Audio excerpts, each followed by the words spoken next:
गेहूं बाल पर, गेहूं बाल पर सुगना लपकी रही गेहूं बाल पर, गेहूं बाल पर, गेहूं बाल पर सुगना लपकी रही गेहूं बाल पर। जितेंद्र के बहना गयाल को पुटी दोनों गाल को पुटी आई चोलिया के नीचे अनार को पुटी आई लहंगा के नीचे बेचारी को पुटी गेहूं बाल पर,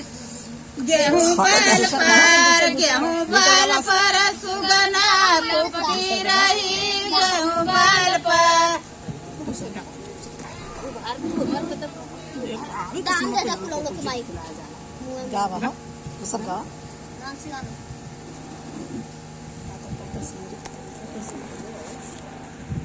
पातर पातर सीधारी का पातर पातर होठ रे, पातर पातर सीधारी के पातर पातर होठ रे, पातरी जितेंद्र का बहना कोरवा में समाये रे, पातारी जितेंद्र का बहना कोरवा में समाये, पातरी जितेंद्र का बहना कोरवा में समाये रे, पातारी जितेंद्र का बहना कोरवा में समाये। बगल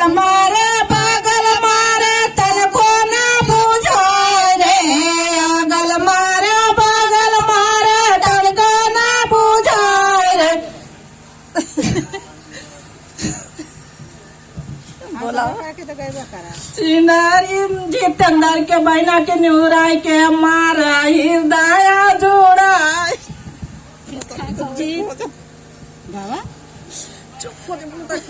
आगल मारे बगल मारे तन को ना बुझाए रे,